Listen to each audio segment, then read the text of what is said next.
second. Just wait for the live stream to start. There you go. Yeah. Borodalpo, welcome to the January meeting of the Community Housing Overview and Scrutiny Committee. And we'll start with apologies for absence. Karen? Thank you, Chair. We haven't got any apologies, but we have one substitution. Councillor Ian Roberts is subbing for Councillor Ted Palmer this morning. Thank you. Thank you. And now we'll move on to the minutes of the last meeting. Can we agree that that's a correct? Sorry, we've got declarations of interest. Oh, sorry. Thank you. Declarations of interest then. Any declarations? No. Okay, now we'll move on to the minutes of the meeting. Can we agree that that's a correct record of the last meeting? Yeah. Oh, can you indicate, please? Thank you. And Councillor Sean Bibby's got raised hand. I'm not sure if that was just for the minutes. sure. Councillor Bibby, did you have anything? Yeah, Madam Chair, just a correction on the minutes. It makes reference to me raising the point about Nantucket in Holywell, the garage site. In the minutes, it's put as Nantugrow, which is in Croydon, not Holywell. We could just okay, thank you. Move in second for the minutes with that amendment. So we have an amendment there to the minutes. Have we got a mover for those minutes now with the correction? And a seconder? Thank you. And again, all those that are happy with the minutes now. Thank you very much. And now we'll move on to the forward work programme, and Kerry will go through this. Thank you, Chair. Members will see the current forward work programme shown at page 13 of your agenda. There is one suggested change to the items listed for February, and that is the inclusion of a budget report to be brought to the committee ahead of Cabinet and County Council on the 18th of February. So alongside the two items shown there will also be a budget report brought to the committee. Members will also see the void site visit there, which is listed for Friday the 21st of February. There are no other proposed changes to the items listed currently in front of you. Moving on to the appendix, you'll see there the housing rent income. That's ongoing, and the committee are due to get their next update on that at the March meeting. There's one outstanding action which we will follow up, and the final action is completed, and the recommendations and comments made by the committee on the decarbonisation strategy were reported to the Cabinet by the Cabinet member at the December meeting. Thank you, Chair. Thank you, Kerry. Anybody have any comments on the forward work programme? No. So can we agree the recommendations? Take all three of those together? All those in favour? Just need a mover in a second. Sorry, Chair. Oh, sorry. Sorry, a mover. Have we got a mover for that? And a seconder? Okay. And those in favour? Thank you. Right. Item 5 is the Welsh Housing Quality Standards and Housing Disrepair Update. And Vicky, I think, is going to take this one, and with some comments from Sean. Thank you, Chair. Good morning, members. So I think we said at last meeting there'll be a number of papers that will be brought through the committee cycle on the different elements of WHQS2. And this paper focuses on the voids, lettable standards and the disrepair update. So as you know, WHQS sets the target for the condition of all social housing in Wales, and there are increasing requirements about lettable standards, which are outlined at the end of paragraph 1.01. The report also provides an update on disrepair, and the council do need to ensure that reported repairs are dealt with effectively in a timely manner to reduce the number of disrepair claims that we receive. Disrepair claims are a legal process, and we must fully investigate and defend robustly those claims. We have appointed an external solicitor who assists the council in managing any claims that we receive. And on the receipt of a claim, the Housing Asset Service will assess the validity and collate the evidence of any requests that have been recorded within our systems. In addition, tenants must ensure repairs are reported and that access has been provided for us to complete any of the works that are required. One of the things that we do outline in the paper is that unfortunately a number of claims solicitors do approach our tenants with a promise of compensation and a no-win, no-fee guarantee. However, what they're not informed of is that the landlord has the potential to recover legal costs against tenants if they're then unsuccessful within that claim. In addition, there are occasions where solicitors approach tenants indicating that they've been sent on behalf of the council. And in a recent case, we have had to contact trading standards and the company have been written to in response. Paragraph 1.03 of the report outlines the data about claims we received in 23-24 and the number of current claims that are being addressed. The council do have a positive track record of successfully defending repairs claims. However, significant staff resources do go into managing claims and these could be better utilised in undertaking inspections and repairs. This report is due to go to Cabinet next week, but if I just want to bring in Sean who wants to add any additional detail to what I've said. Thank you. Has anybody got Sorry, any? Oh, Sean as well. Thank you, Chair. Yeah, thank you, Vicky. With regards to the paper, we've brought this paper to Scrutiny before in terms of an update in terms of where we are with disrepair. I think what I'd like to just remind members of Scrutiny and also those that will be viewing this recording maybe now, live or at a later date, is that we've got an in-house team that manages disrepair. We don't put this out externally. And what that does is, unfortunately, it means any disrepair claims that come in, the team have to focus on that. There's a legal process we have to follow with quite strict time constraints on those claims when they come in. Where those resources could be better utilised really in regards to repairs and maintenance. So we could be doing more for our council tenants, but instead we're having to focus on the claims. We, as Vicky's mentioned, Chief Officer's mentioned, we've got a very good track record when it comes to defending claims. What we're also very good at as well, when we receive a disrepair claim, we go and visit the tenant straight away, go and find out what the issue could be. And we do advise them to make sure that they followed the agreed processes with the council for reporting repairs. And what you will see on the paper is a number of repairs are withdrawn. And that's because the tenant has either realised they haven't reported everything to the council, or the claims solicitors has led them to believe that they had, or potentially may have been raised previously. So what we do is we offer that advice to the tenant to say, again, it's up to you if you want to pursue with your claim, but we advise that this potentially could be not a valid claim should you pursue it. So again, that's up to the tenant if they want to go ahead with that. As I mentioned, though, the team internal to the assets team could be used elsewhere. They could be used to get ahead of any backlogs of work that we may have, to undertake stock condition surveys and to manage the investment works we have on site. But instead, we're busy with these claims. All I can ask is we're going to send a flyer out to all the tenants across Flintshire soon, again, reminding them of the importance of contacting the council in the first instance. Again, if they're not happy, we have a complaints procedure they can follow. That's escalated up to managers and so on. And they've also got the ombudsman as well that they could lean on before they pursue a claim against the council, because all it's doing is negatively impacting on what we can deliver going forward. So happy to take any questions, Chair. But yeah, thank you very much. Thank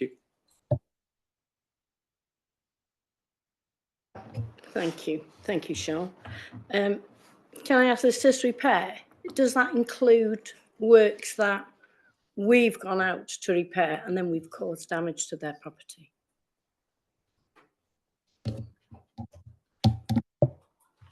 Thank you. Yeah, thank you, Councillor. Yeah, it relates to any disrepair item in the property. So what could have happened is we've undertaken a repair and it's led to a further repair that we're not aware of. That's still classed as a disrepair item.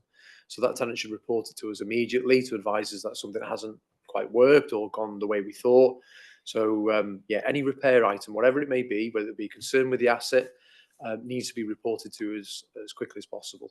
We've had a number of tenants that, to be fair to them, they've tried to deal with the repair themselves. It might be some decoration. That's got worse and worse. We had a very lovely couple in Flintshire who had a small crack on the wall. So put some parcel tape over it and painted over and just tried to use some filler. But the crack got worse. So it meant we had to do quite a bit of reinstatement works and structural works to that property. So the easiest and safest thing for a tenant to do is if they have any concerns, whatever it may be, they can phone the council and request an inspection or repair or whatever it may be. And the more detail we have, the more accurate we'll be in terms of sending our trade teams and planning that work in as well. As I've mentioned before, we have a DRS system now that schedules appointments in. So it's important that the tenant phones up, gives us as much detail as possible, and gives us their availability moving forward as well, so we know what times we can visit. That's really important for us going forward as well. Hope that answers the question anyway. Thank you. And Councillor Jeff Collett.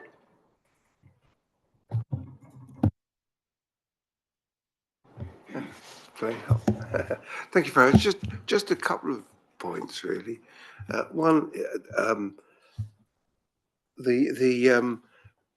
there seems to be quite a few. What was it? 25 claims. Is there a theme to this? Is there a certain thing that they claim for? And if so, is there anything we're doing to make sure that we're stopping that particular problem? And the second point I wanted to make was, you're talking here about where people make claims and they lose their claims, and the council's entitled to get its legal fees back. Do we actually get the legal fees back? Because he's talking about £20,000 from people that are not probably that wealthy. Do we have a history on this? Thank you. Yeah, thank you, Councillor. With regards to themes, yeah, we undertake analysis every month on disrepair. The teams that manage disrepair in-house, we have monthly meetings, and we have a look at what's incoming. In terms of what we're finding, as a variety, really, it could be something that relates to the garden, the internal property, but the main items we're finding is to do with mould or condensation, so ventilation. Again, it's been in the press, hasn't it, over the past few years, and we've had some unfortunate cases in the UK as well. So there's new laws that have been introduced now. We've got an agreed process which I've shared with the Scrutiny Committee when any damp or mold's reported to us. What we find is by working with the tenants to help them understand the best ways of heating their home and ventilating their homes, and making sure we've got the right extractor fans in the right places as well. And if there's any issues with regards to the property asset, whether it be structural or it could be the windows or doors, then they can be renewed or replaced. So it starts with that initial visit, really, that inspection, because every property is different and every home is different. So it might be that the tenant's struggling with mold in the bathroom and it just keeps coming back and back. Well, that's a high moisture area that needs very good heating or very good ventilation. Or it could be that there's a problem with the DPC and something has failed in the property. So that's something we look at.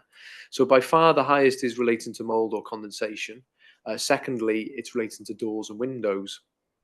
So in answer to what we're doing about that, as you know, we've got an investment programme. So we're replacing doors and windows throughout the council. We're also looking at ventilation and cavity wall extraction as well, because that's been in the properties for a long time. So there's quite a lot of work we're doing. Probably the best work we're doing in order to combat a lot of this is the tenant engagement and the guidance that we offer to tenants. So again, I think I shared with Scrutiny that we sent over just over 100 letters, I think it was, and we had about 20 to 30 calls straight away to cancel the appointment because we'd offer some guidance. So we've got a mold controlling guide with regards to mold and condensation. And it just offers a bit of advice to tenants about don't dry your clothes indoors when it's a dry day. The best times to have the heating on and what temperature it should be on as well. And the importance of ventilation. So that was really positive that we had, I think it was over 25 tenants phone to cancel that appointment, thanking us for the guide. But we would still go out and visit them anyway. And if it got worse, they had the option to phone the council. So yeah, we've done quite a bit of work with that as well. Sorry, what was the second part to your question? Sorry, Councillor.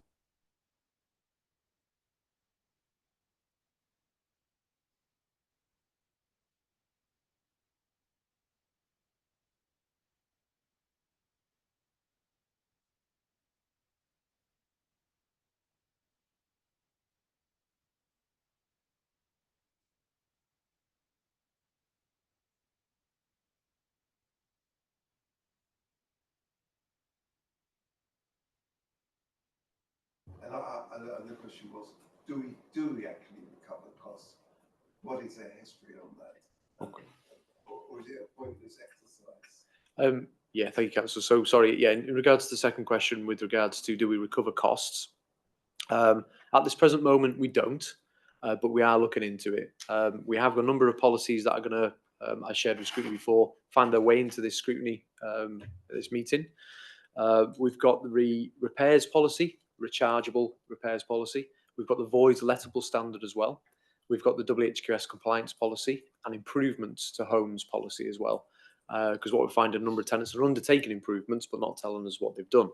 And there's some things that we don't want them to do, and there's some things that we're fine with that could be permitted. So there'll be several policies that will be finding their way to this this meeting, along with the processes and procedures, etc. So one of them is the recharge policy, and I think we've got to a point where we've managed this in-house. We've defended a number of cases well, but yeah, you're right. We don't recover those costs currently, given the high percentages. But what we're going to have to do going forward, given the position the council are in, and the fact that a number of other authorities and landlords do recover their costs, we're going to have to explore that. Again, that might be on a case-by-case basis, or it might be a blanket decision the council makes, that for any claim that we successfully defend because a tenant has been ill-advised by the claimant solicitor, or whatever it may be, we may have to countercharge those costs. And unfortunately, they will go directly to the tenant, and they won't be able to claim through their claimant solicitor. So as you see on the TV and as advertised, no win, no fee. So if there's no win, there's no fee from them, but there may be a fee from us or a charge from us. So that'd be countercharged to the tenant. And the example that I've given in the paper there, one was a few years ago, one was quite recently as well. And I think if we tallied up the costs to court, the cost of the inspectors going out to visit the property and scheduling the works up on the system, the admin fees related to that, and the back office support and the contact centre and so on. And then we've got the manager's time dealing with the disrepair. We've got our in-house legal teams as well. And we have appointed Hugh James as our external legal advisors, and they're very, very successful in what they do. They work really, really closely with us. All those costs would be very high. So we would be talking 10, 15, 20,000 plus when it comes to each case that we defend. So we're not talking £1,000. It's quite high. Yeah, thank you. Do we actually warn when we get a claim from them? Do we warn the residents that they will be liable in this way, so that they know what they're getting into before they go further with it and find themselves landed with a bill that they can't pay? Yeah, thank you, Chair. Yeah, thank you. I think we certainly do. We advise them that when we're undertaking the inspection, what we find is there could be some property damage as a result of the tenant or their family or whatever it may be. So we advise them that you could be recharged for a number of these items because clearly they've not lasted as long as they should have done. But we do also advise them that potentially they could be claimed for the legal costs. So we still have the right to do that. We have got an existing recharge policy. We're in the process of just refreshing that policy, and it obviously will need to be signed off and agreed by this council. But within there, we will be looking at this repair. So again, thank you for raising it because it is something that I've highlighted on the previous paper. I've highlighted today, but it is something we're currently exploring. So we were going to bring this to this committee. I think we've got to a point now, unfortunately, where if we're advising a tenant, so we're putting these leaflets out twice a year to say the safest thing to do is don't go to a claim solicitor, don't put a claim against council, contact the council first. If we're promoting what we're doing with DRS, the scheduling system now, you can have an appointment for all your repairs, and our investment works online, so we can demonstrate to tenants this is what we're doing. If they still pursue the claim, and then we advise them on that initial visit that where they can withdraw it, potentially they haven't followed the process that they've agreed to in line with their tenancy, their contract, and they still pursue, we can only do so much, can't we? So as you'll see, there's a number that we've successfully defended, but that's cost the council a considerable amount of money. And to be honest, it's more on the management and legal side of things. So that's where the costs come from. Thank you. Thank you, Jim. Thank you. Councillor Helen Brown. Yeah, thank you. And it's just really to reiterate that we need to raise awareness And possibly when the leaflet goes out to all contract holders, it goes out to all councillors as well, and that we also put it onto the social media accounts, because that's where the majority of these no win, no fee start to target people. And it's been happening quite recently, because I've noticed a couple of firms on there again, just really touting for business. So it is really about awareness. And, you know, while contract holders do need to be aware, I think members as well need to be aware, so that we can advise people, because we're always the point of call when something goes wrong. And it's about the importance of really going through the correct process to get your report, to get your repair reported and then dealt with properly in a timely manner, so they are not at risk of some really awful costs a little bit further down the line if they pursue it and believe some of these companies that are out there preying on people. Thank you. Any more comments? Well, we have two proposals here. Would anybody like to propose these? Sean Bibby, I think, and a seconder. Rosetta. Right. Can you indicate if you're in favour? Thank you. Right, we'll move on to item 6, which is the provision of a transit site accommodation for the Gypsy Roma Traveller community in Flintshire. And I think Vicky Clark is going to start with this one. Thank you, Chair. So as a local authority, we have a legal duty to ensure that the accommodation needs of our Gypsy and Traveller communities are properly assessed and any identified need for pitches is met. So to enable us to understand and meet these needs, we've undertaken the mandatory Gypsy and Traveller Accommodation Assessment, the GTAA, which has provided us with data to identify pitch needs separate from our wider housing need and demand. The assessment was undertaken by an independent consultant and has been signed off by Welsh Government. And this assessment has indicated a need for a small-scale transit site in Flintshire. Transit sites are permanent facilities for temporary use, which provide a location for the council and North Wales Police to direct travellers to from illegal encampments. And we've got to be really clear here that we're talking about illegal encampments and not illegal developments.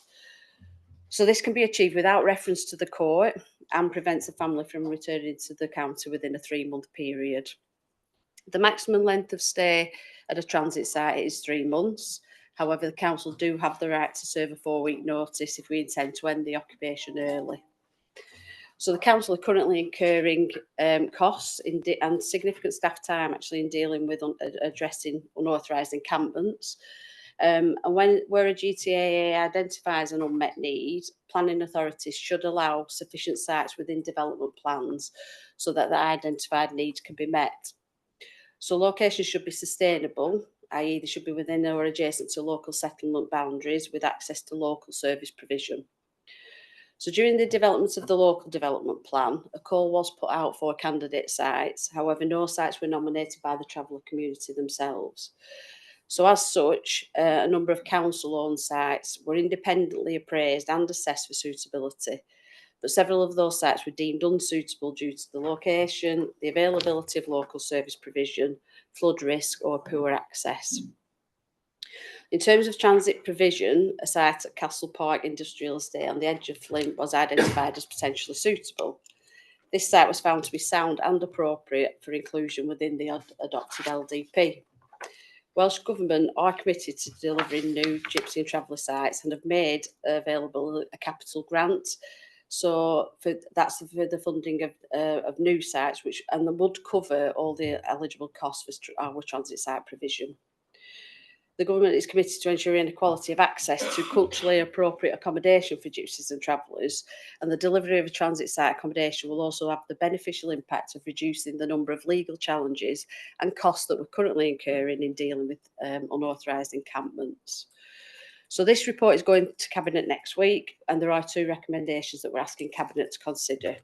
That's to acknowledge that the provision of a transit site is included within the adopted LDP, and to authorise officers to progress with plans for the provision as part of the findings of the Gypsy and Traveller Accommodation Assessment. Don't know if Dave's got anything to add. No. Okay, thank you.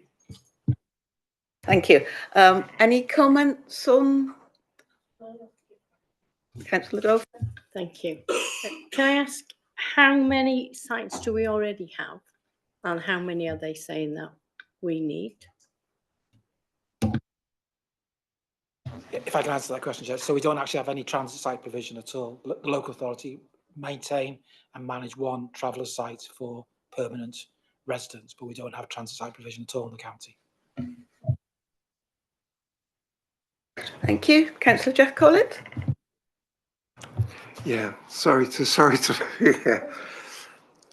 I'm looking around at everyone here, and I don't see anyone here from Flint or the area where this camp's going to be. Is there? Yeah, Ian's on there. He's got his hand up. Oh, Ian is there.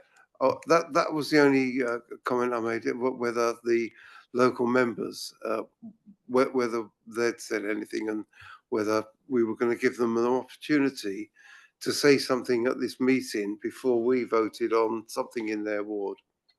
So thank you. I didn't see Ian there. Sorry. Thank you, Jeff. And with that, we'll move on to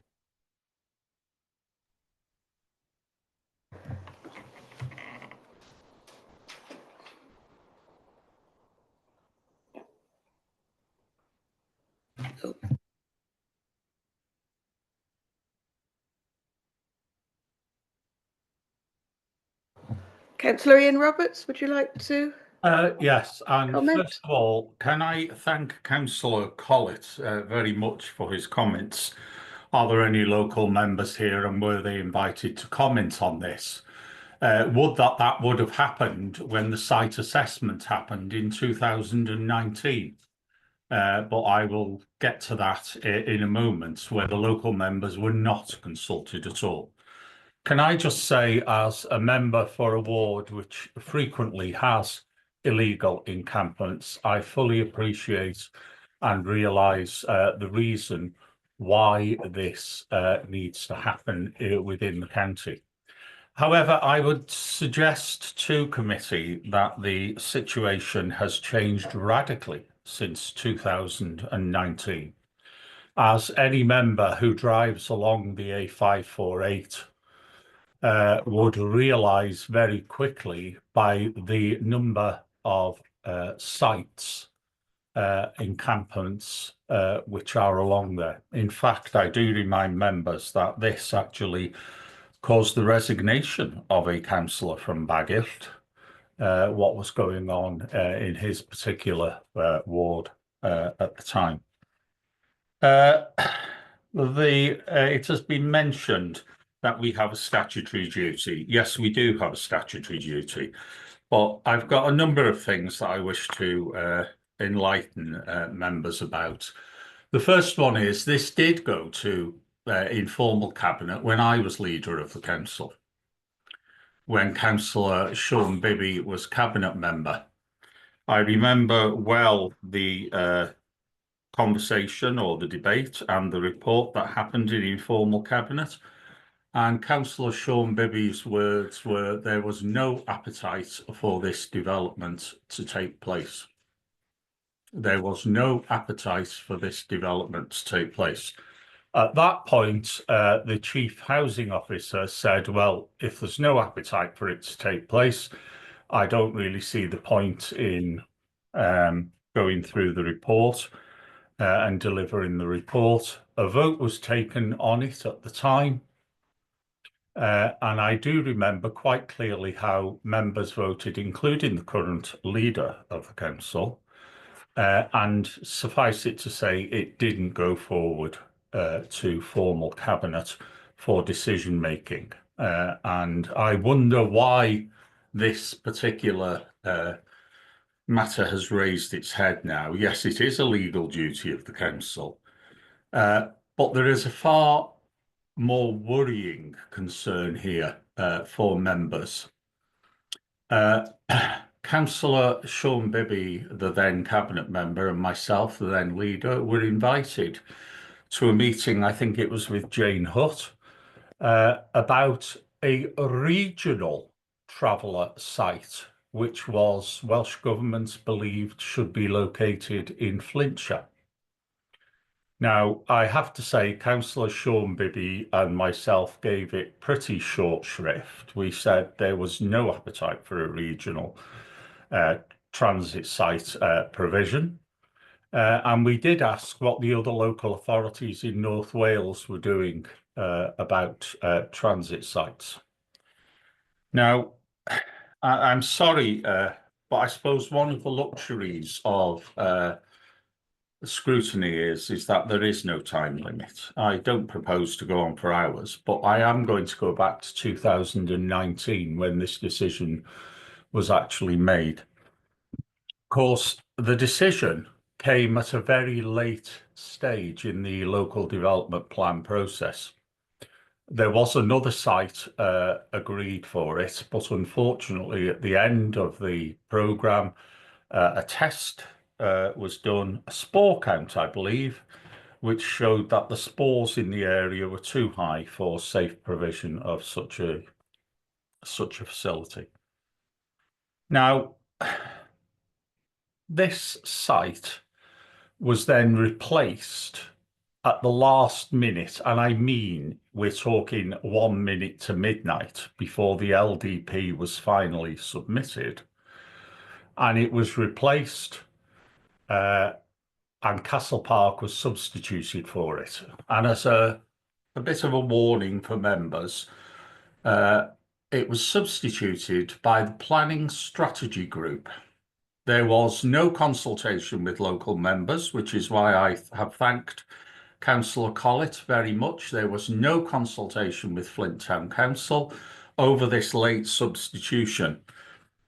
In fact, at the time, I was away on a cruise, actually. We've been to St. Petersburg, and I don't know how long it'll be before we get back there, but that's another matter. But it was a very enjoyable cruise. And unfortunately, as I do, I turned on my laptop just before we left port to get the news, and there it was, Castle Park chosen by Flintshire County Council for LDP. And that is, I was leader at the time, and that is how I found out that that site had been substituted. As you can imagine, I was none too happy when I came home, and a meeting was quickly arranged with Andy Roberts, Andrew Farrow, and Councillor Chris Bithell as cabinet member. And during that meeting, I actually received apologies from them for the lack of consultation with local members on this whole process.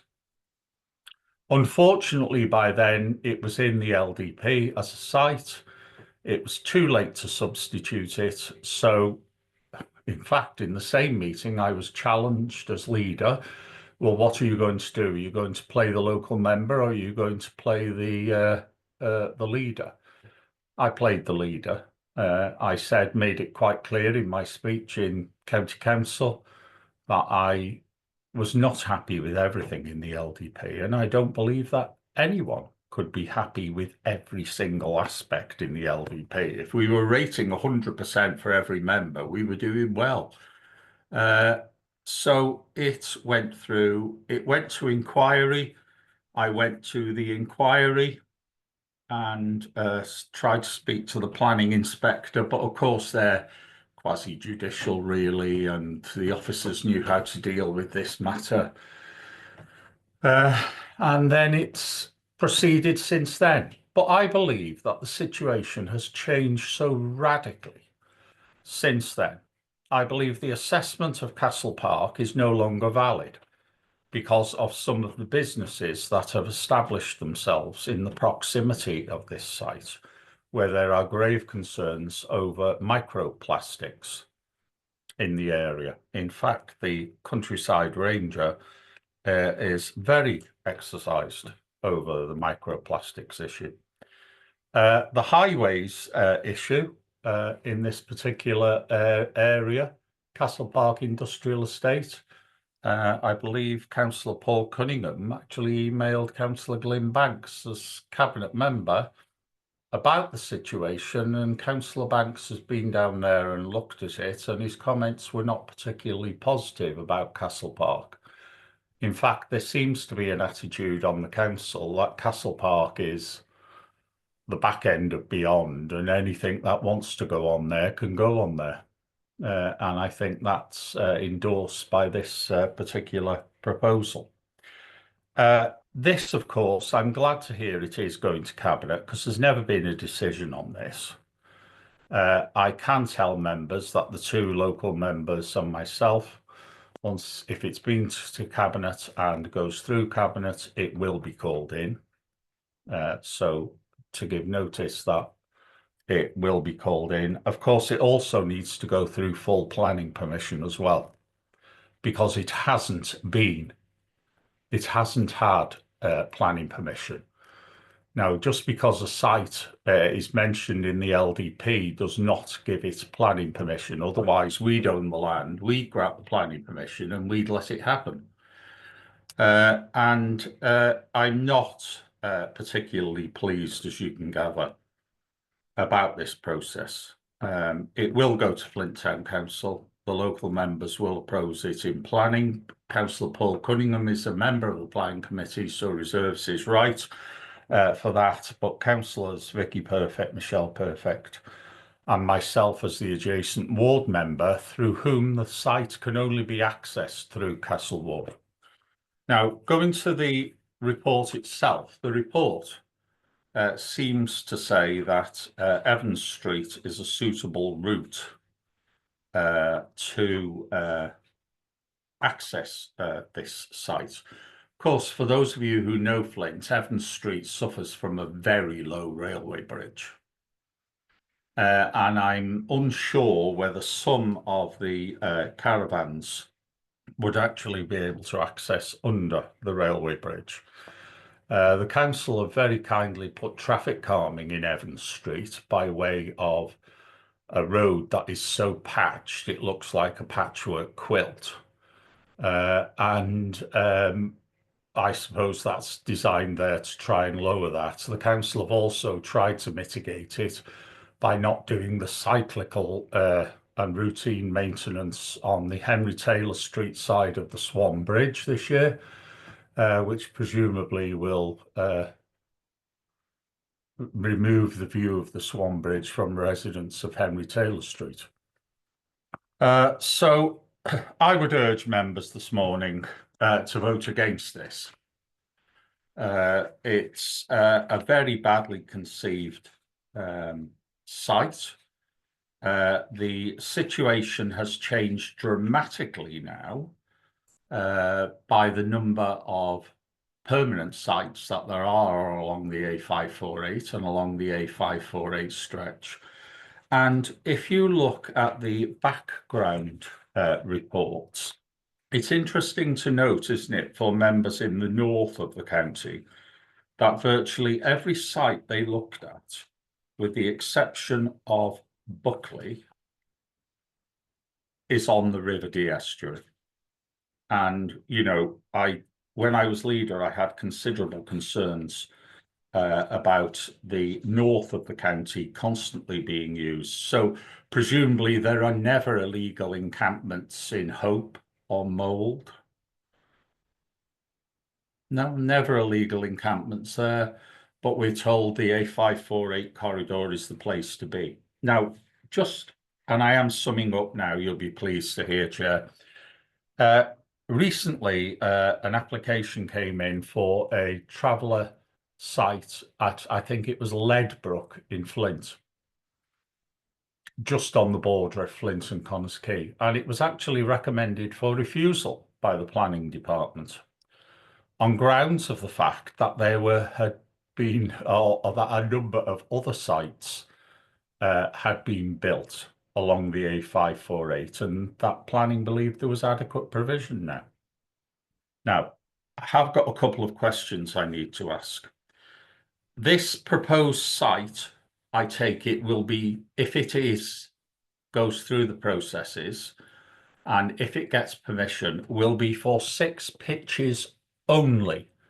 Can I have a guarantee on that from the head of housing and from the cabinet member for housing? Because I was told in a private meeting that we could double up. It could be for 12. We could double up on this site. And I want a guarantee in public to committee that this will only be for 6. Now, when you look at the size of some of the illegal encampments which occasionally happen, you will realise very quickly the paucity of 6 spaces. It's absolutely inadequate. I would also ask for assurances from Street Scene in particular about the access and egress to this development, because Castle Park is blighted by parking. In fact, over the last year, paint was placed on the road. The double yellow line paint was placed on the road, but of course it's not enforced. And cars just park on it all the time, as they do around many of our school sites. Businesses on the industrial estate have had to resort to the police, to ask the police to get vehicles in and out of the industrial estate. And there are some prominent businesses on that estate, some really good businesses providing employment for the people in the county and providing very good services.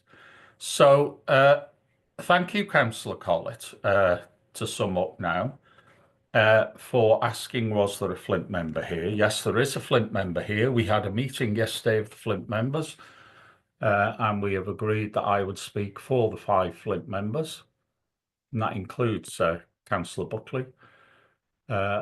And we intend to oppose this because we believe it's 5 years, 6 years out of date.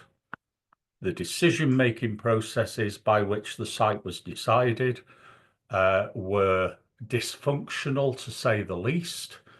The body which eventually made the decision to nominate this site, the Planning Strategy Group, has no call-in procedure.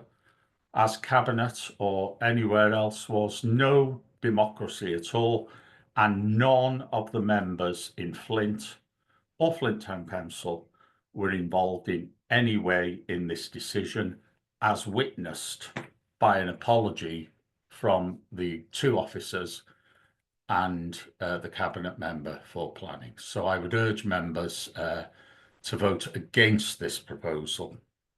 Thank you, Chair. Thank you, Councillor Roberts. Would any of the officers, Vicky Clark, like to comment on that? Yes, thank you. And I will bring in both Dave and Andy in response to some of the points raised by Councillor Roberts this morning. But the first thing I want to do is clarify that, yes, the report has previously been to informal Cabinet, and Councillor Roberts did refer to that meeting, and he was leader at the time. At no point did I say, due to there being no appetite for that to be discussed, that was why the paper was pulled.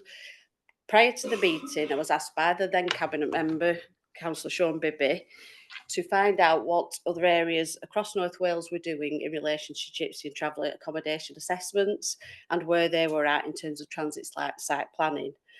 Therefore, we went away before any discussion of that meeting to find out that information. We now have that information. We know that all 6 local authorities in North Wales have a gypsy and traveller accommodation assessment, which has been signed off by Welsh Government.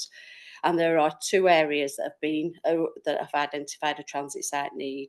That's Flintshire and Ynys in partnership with Gwynedd. So that was the information that was asked, and therefore the report was taken off the agenda at that meeting because there was some additional information requested.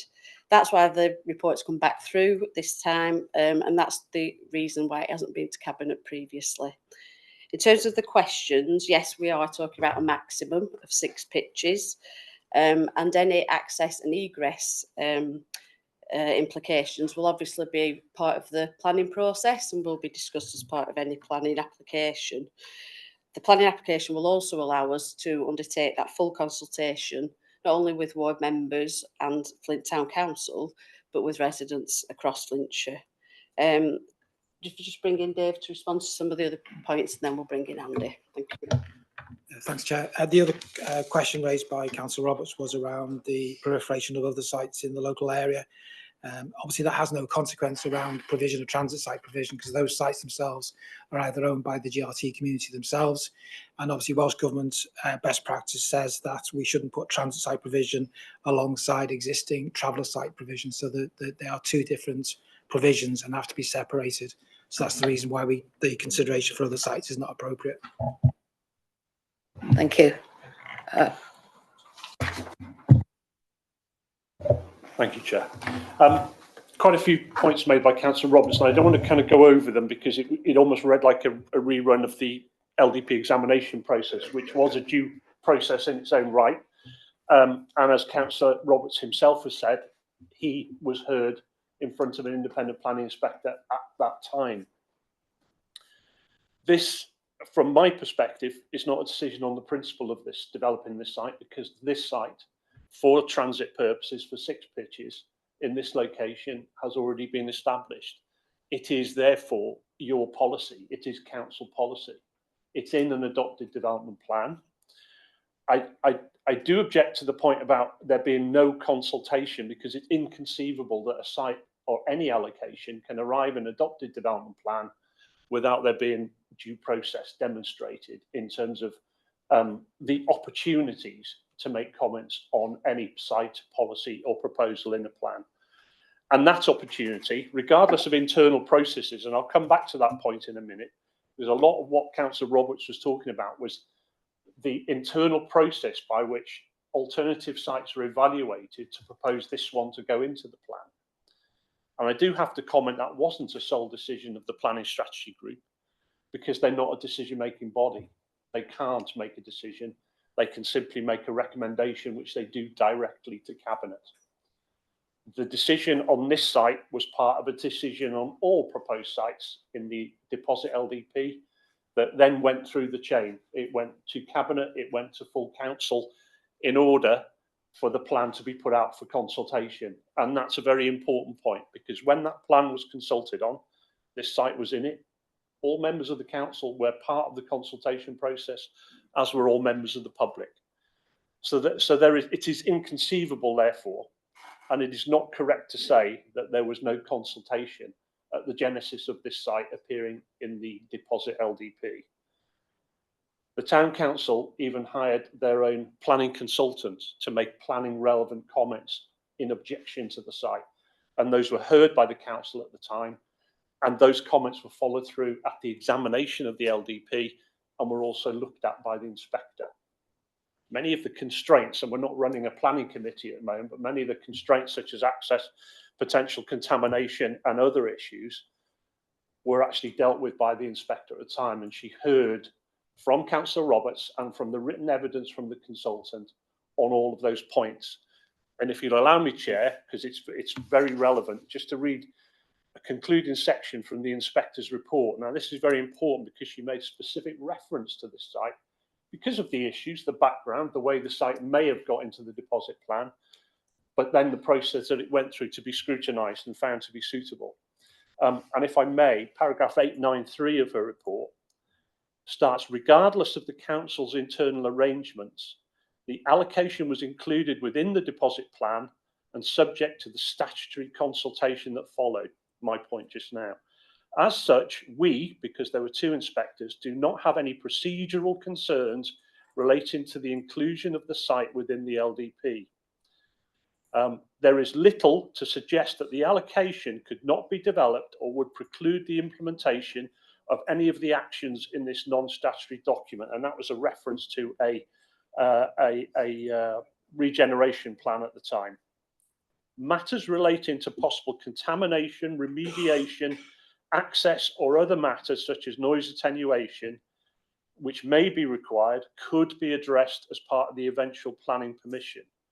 And that is what you're being asked to sort of progress forward now. The council has made a commitment to this site on 2 counts. One, within the approved local development plan, And 2, following the approval of that, by submitting an updated Gypsy and Traveller accommodation assessment, one section of which tells Welsh Government and reaffirms from a previous study in 2016 that this council needs a transit site provision. The LDP made provision of that on the back of the 2016 study. The 2022 study reaffirmed it, and the Welsh Minister has approved and adopted that. So you have 2 parts of the evidence base. You have 2 parts of council policy that establish the suitability of this, the principle of this site in this location. What you've been asked to do, therefore, is to simply progress the commitment the council has to making provision in this location by taking this to the next stage. A lot of the points that Councillor Roberts said can then be addressed. Highways will be consulted on a planning application. The businesses will have their opportunity to have their say on the application. Yes, it is a challenging access, but this council determined that it was suitable enough for a civic amenity site and large skip lorries to use it to and fro. That principle was already talked about in the examination, and the inspector, as she said in that extract I read you, doesn't see that there are any insurmountable constraints that can't be considered as part of developing this site.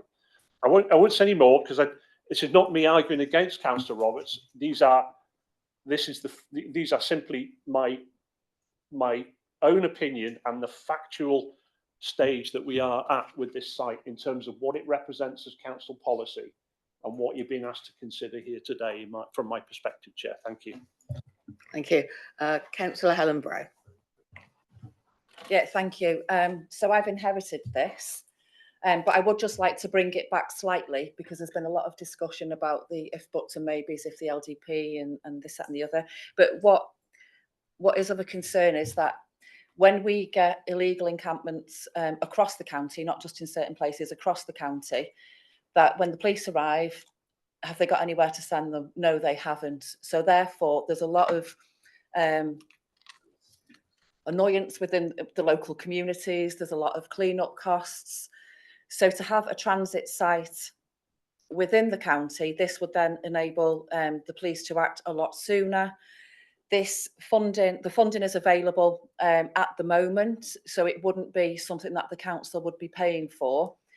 If we don't progress and actually make some decisions, whether it's approved or not approved, are we then at risk of losing the funding? And we still have to provide a transit site, which was voted for by most people in the LDP.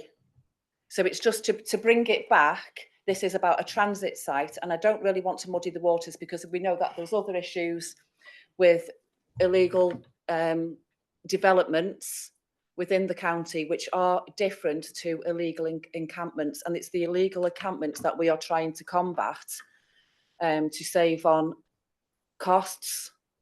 Again, the public, their annoyance when illegal encampments set up and there is nowhere to send them.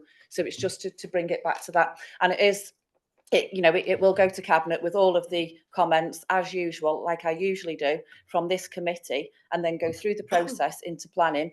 And then what happens then? That it's up to the planning committee then. But at least it demonstrates that we are making decisions, whatever they may be, whatever the outcome is. Thank you. I just wanted to add one point to that, if I may, Chair, and it is relevant to relate it to the pressures that both Councillor Roberts and Councillor Brown has mentioned for residential pitches in Flintshire.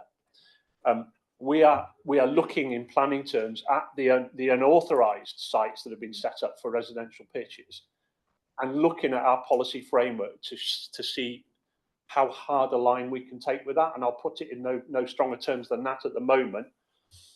One of the key arguments for us from a planning perspective to be able to do that and defend positions where sites are contrary to policy and are not found suitable potentially is the degree of compliance with our Gypsy and Traveller accommodation assessment. Have we made full provision in accordance with that assessment that's been approved by the Minister? And there are 2 prongs, as it's been said. There are 2 parts of that provision. There's the residential pitch provision, but there's also the transit site provision. Now, we can't make a solid planning argument to say we are fully compliant with our GTAA if we've made enough provision on the residential side, but we still have shortfalls on the other side, it weakens our case straight away. So even though we're not talking about a transit site when we look at those other unauthorised sites, the two have a bearing on each other. And a strong planning argument is, we've got a GTA, it tells us what our need is, the Minister expects us to meet that need, and we have met it. If we fall short on that, we have a weak planning case. Thank you, Chair. Thank you. Can I ask Sean Bibby to speak next? Yeah, thanks very much, Madam Chair. I won't speak for long because I think Councillor Roberts has covered a lot of the background to this. Indeed, we did have a meeting with the Minister, and I think both myself and Councillor Roberts were very robust with her. At the time, no other North Wales authority had their gypsy traveller accommodation assessment signed off by Welsh Government. It's pleasing to hear what the Chief Officer has said, that they have finally met up to their responsibilities that we in Flintshire have reached a very long time ago. I'm not going to sort of go into the detail. I think Councillor Roberts has said that. I am pleased that North Wales authorities have actually finally met those responsibilities. However, I'm still not comfortable with this site, and I think Councillor Roberts has detailed a lot of issues, and I think at this point I'm still not in a position to support. Thank you. And can I ask Ant Turton next to comment? Thank you, Chair. I think some of my points have been ironed over as well by some of my colleagues, so apologies if I repeat myself. I'll try and be as quick as possible. It's my first time here, so if I made a mistake, I do apologise. But am I right in thinking this is the only site we're looking at making, which would only be 6 spaces? On that basis, personally, 6. I mean, absolutely, we do need a site. I'm 100% behind having a site as long as it ticks all the boxes and gets all the planning we need, etc. 6 isn't adequate, just based on what I've seen in the last few years, just in a couple of mile radius of where I live, how many illegal sites have popped up. So if we make a site for 6, and let's just say those 6 filled quick, I've seen probably 15 or 20 other sites or pitches pop up elsewhere. So 6 wouldn't be enough. Whether that's what all we've got to do by law is another matter. The 3 months max where people can stay, that, you know, if we're trying to provide somewhere for them to come and find their feet, do the right procedure of find planning, etc. 3 months is not really a long time, is it? I'm not saying we should extend it, but it's not appealing to the travellers when within 3 months they could purchase a field, hardcore it, have 6 pitches on there themselves, less than 3 months. So are they really going to take our offer of 3 months holding pen when they can do their own in less than 3 months, and then the planning saga drags out for 2, 3, however many years? So yes, we need a site. Whether this is the right one, I'm not sure. It needs looking at properly, but I don't think 6 is going to be enough to slow down the numbers that we're seeing coming to Flintshire at the moment. And that, I've only looked at a small radius. I've not been down the A548 corridor that Councillor Roberts mentioned for a long time, so I don't know how many are there, but I take his word as truth. So we are getting a lot of people coming in, travellers, into our areas. I don't think 6 is going to work, and whether that's in Flint or not, but that's just my thought on it. Thank you. And Chair, if I can just address those concerns from Councillor Turton. First of all, the 6 pitch provision would enable 12 caravans to be utilised on that site. So each pitch will meet the needs of two caravans. As you say, around the number of unauthorised encampments we have across the county, that generally the volumetrics would meet the needs of unauthorised encampments around the size of families presenting. Again, it's important to recognise the fact that these families who are unauthorised encampments are travelling through the county. They're not coming to the area to secure land and then look to stay indefinitely. They are looking to travel through. So they're either attending a wedding, a funeral, or they are coming to visit Holywell or other sort of areas of beauty within the county. So it's not the case they're coming here with a view to actually staying here permanently. That's not the purpose of it. The 3-month rule is set by legislation and reinforced by Welsh Government. And again, it's a 3-month condition of residency within the transit site provision, but obviously that can be reduced accordingly by ourselves.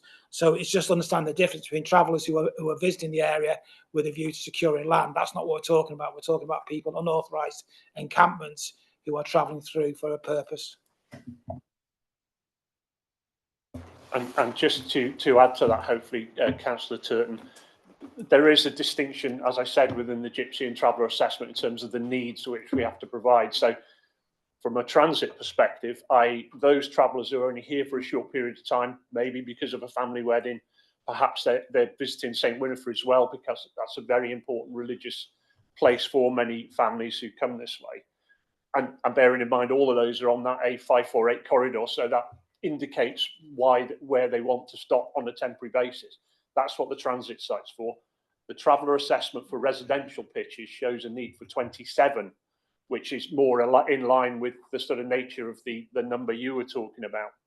The point I was making earlier, it is really important to sort of reflect on in relation to that, because through the provision of sites in the LDP and other planning permissions we've granted, we have, within one or so pitch, we've almost met that need for 27 residential pitches.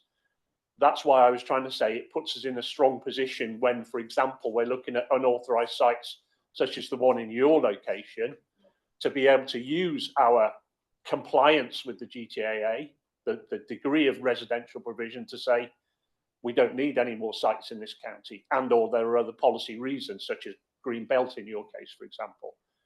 What weakens that case is that we can't make the point that all the provision in our GTA is met. And it's important, therefore, and that's why it's important to also progress this much smaller, and that's all that's needed, this much smaller but important transit provision for the county. So we are fully compliant. Thank you, Chair. Councillor Ian Roberts.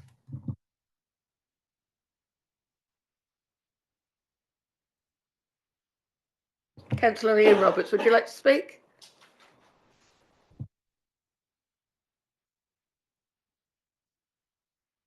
There we are.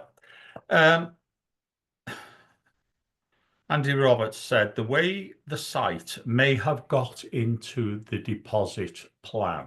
Well, the way the site got into the deposit plan was through the planning strategy group. I know this for a fact because I was leader at the time and I asked for the planning strategy group to be looked at, and should there be a call-in power and a decision list for the planning strategy group. The planning strategy group put this in. We know the council needs a traveller transit site, absolutely 100%. On a regular basis in my own ward, I see the problems. In fact, they were on the rugby pitch one summer down by Flint Castle. Andy Roberts himself described this site as a challenging site. It's a challenging site. Now, we get back also to the 6 isn't enough, and I agree with Councillor Turton, which is why I brought up the fact, and Dave Jolly's actually said it today, we can double up to 12. So there is the intention already there, not shown on this nice little plan that we've got as part of the papers. There is the intention already there that this is not a 6 site, this is a 12 site. Now, I do not believe that things should be presented to a committee and you should have to drag the truth out, which is what appears to be going on this morning. If, and this is the fundamental question, if all the processes in this would have been as they should have been, why was I given as leader an apology by Councillor Chris Biffle, Andy Farrow and Andy Roberts? And the answer was because it was put in at the very last minute. And quite frankly, this report, it seems to me that the argument seems to be, well, Welsh Government's got money on offer for this. Well, surely we should be questioning where Welsh Government's money is going at the moment. We know the parlous state the public finances are in at the moment, and we should be questioning the Welsh Government's allocations of money, quite clearly. This is the wrong site, and it's the wrong site. It's the 6 years it's taken for this plan to work its way through. Conditions have changed substantially, both on Castle Park and with regards to the provision for gypsies and travellers. I know Andy Roberts is separating the traveller transit from, but Councillor Sean Bibby said North Wales authorities. Well, there's only 2 authorities who've been asked by Welsh Government, according to what Vicky Clark said, to do this. As she said, 1 in Gwynedd and Anglesey and 1 in Flintshire. So presumably there is no provision in the other authorities in North Wales. Perhaps Vicky could clear that particular one up. Nothing that I've heard has changed my mind in any way. There are Flint members watching. They've had difficulty getting on this stream. They're watching on the public stream. And as I said, this has a long route. And all of this will be gone into in considerable detail over the next few months. But once again, I urge members of the committee, surely you've heard enough today. Councillor Turton, with experience in that area, 6 isn't enough. Well, no, but we could double up and it could be 12. After an assurance that it would be for 6 only. Thank you, Chair. Chair, if I can just address the concerns of Councillor Roberts. The provision is for 6 pitches. Under the Welsh standards, that a pitch needs to be able to meet the needs of a maximum of 2 caravans at any one time. So there will be no increase in pitch provision, but we have to make the site large enough to meet the needs of potentially 2 families or a family having 2 caravans on a pitch. And that's the requirements under the legislation, also under the Housing Act. So is it for 6 or 12 caravans? 6 pitches. That's what the application, the paper proposes, is for a provision of 6 pitches. It may have up to a maximum of 12 caravans. It may only have 6 caravans. That depends on the family makeup, but it's a 6 pitch provision as proposed in the paper. But it could be, and presumably if the family of caravans had 3, might you squeeze 3 on a pitch? No, because we're not allowed to, as you know, Councillor Roberts. The maximum allowed on a pitch is 2 caravans, and that's what the proposal and the plan would reflect. Thank you, Vicky Clark. Thank you. And just in relation to what I said about the other North Wales authorities, it's not that Welsh governments have asked those authorities to build a transit site. The Gypsy and Traveller Accommodation Assessment has identified a need, as has ours, that there's a transit site required, and there's only 2 Gypsy and Traveller accommodation assessments in North Wales that identified that need, Flintshire and Anglesey. As such, Anglesey are progressing with theirs, and obviously today we're asking that we can now progress with ours. Right, I'll ask Jeff Collett to speak next, and we'll follow that with Pam Banks. Sorry, I only wanted to a clarification as to how many caravans will be on this site, will be allowed on this site. That's all. That's all it was. I know you've. I'm still confused. How many caravans will be able to be put on this site to a maximum? 12. So, Chair, it's a 6 pitch provision, and that will allow us up to a maximum of 12 caravans. And Pam Banks next.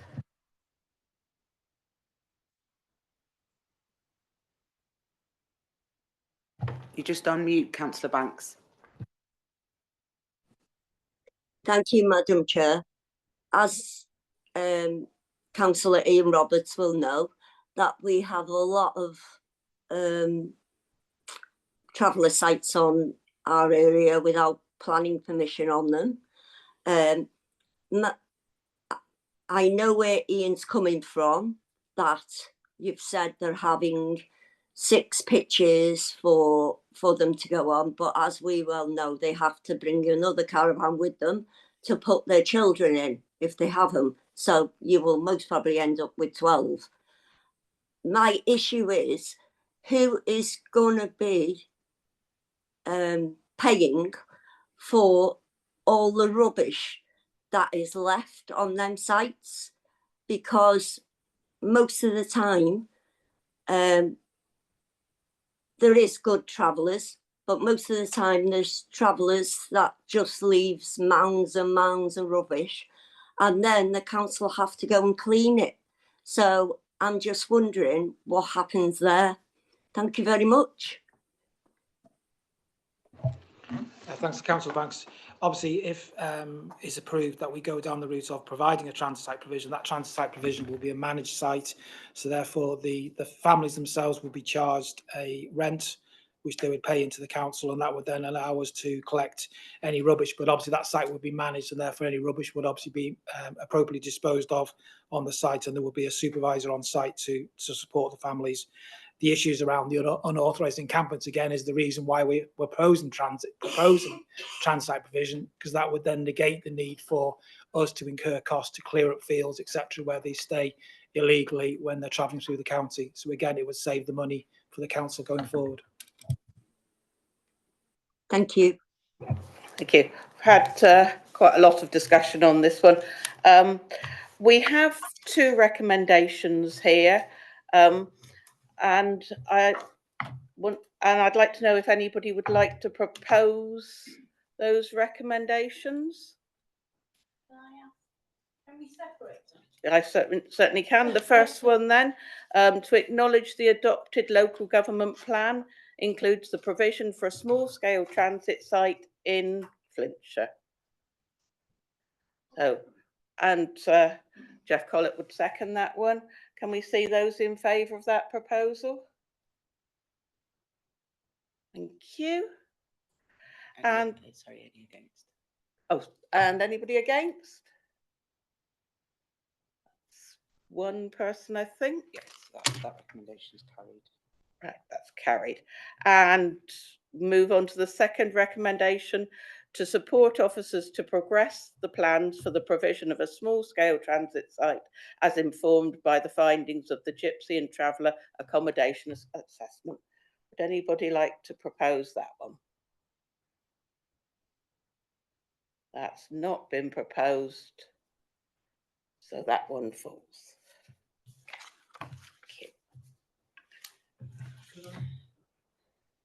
On a point of order, can we have a vote against it? I don't suppose we are No, told wait, now we sorry. can't have a vote against. Sorry, Councillor Roberts. No, it wasn't proposed, so we can't vote against it. It wasn't put forward as a recommendation. Okay, that's fine. It's the same effect. If I could just say something. I mean, I've listened to everything that Andy said is quite right, and I completely agree with what Andy says. I'm reticent to go forward with this because I don't feel comfortable with it at the moment. I would like more discussion on this. I don't know if there's any way we could bring this back at a future time, or to do it, to talk about it again, because I think it's something we've eventually we're going to have to accept. Although we don't like it, we're going to have to accept it because it's a necessary thing. I'm just uncomfortable with doing it this morning. Yeah. It's a bit. Well, I've listened to Andy's information he's given us as well, and obviously we know it's going to go ahead, but I do believe that all local members from Flint should be involved in this somehow. And have they been given the information that we've received this morning from Andy? Have all those county councillors received the same information? Because, I mean, he puts a good case over, but the Flint councillors must have some reasons why they don't want it. And I'd like to hear what those are as well. Thank you, Chair. Sorry, just. Can I just say? Sorry, Councillor Roberts. Sorry, I'm going to second. Just in response now, members, as a scrutiny committee, you've been asked to, you're not being asked to make a decision on this, it's just to support this because it's going to cabinet. Andy Roberts this morning has outlined all of the consultation that's taking place as part of this site in the LDP. That was there for all members. You as county council approved that LDP, so that process has happened. This site now will be moving on to the planning stage. Local members will all be, as has been outlined by officers this morning, consulted on that process. Councillor Ian Roberts has said that all the local members are online watching this. They will get the opportunity as local members to feed into that planning consultation, as well as residents. All this committee's been asked to do, this committee, we're not making a decision. This report is come to this committee to ask that you support it, and then it goes to cabinet. Nobody's moved that second recommendation. The comments and the recommendations made by the committee will go through to cabinet, but it is still ultimately cabinet that's going to make that decision, and there will be the consultation period as part of the planning process. Thank you. I mean, I think it's a really useful intervention from Councillor Collett, and that response was very helpful. All you do with recommendation 2 is open the door for the community to have their say on this proposal. So you're not actually have been asked to agree something yourselves as a small body, or something that members may not agree with. You're simply facilitating this going to a stage, the planning application stage, where the public, interested parties, town council, council members can all have their say on what they think the planning merits for or against this site going forward are. Bearing in mind that we've already established as a matter of principle, it's already council policy. And through recommendation 1, which has already been agreed, you've reaffirmed that as a group. You're simply enabling it to go forward, to be put in the public domain, to allow all interested parties to have their say one way or another on how this goes ahead. Thank you, Chair. Can I come back in? Councillor Roberts, I think Councillor Collett indicated first, please. All right.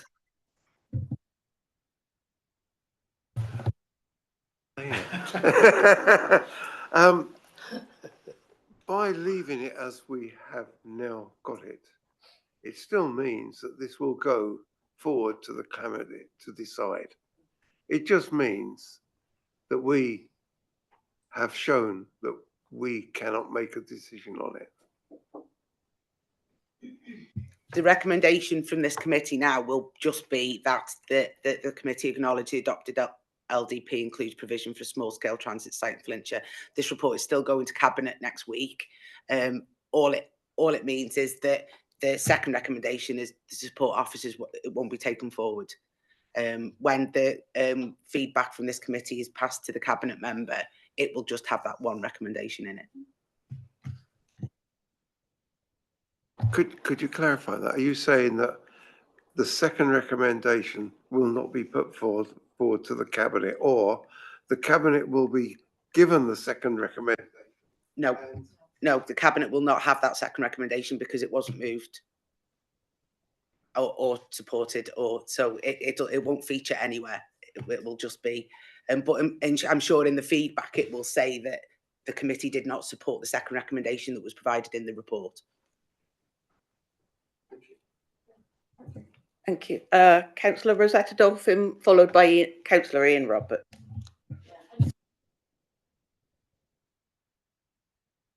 Sorry, the reason I asked for them to be separated was because I do agree we need something, but I'm not sure how many areas have been looked at besides from Flint.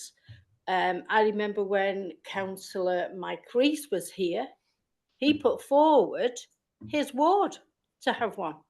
Can't remember where, but he definitely put forward that he was happy to have a transit caravan site in his ward.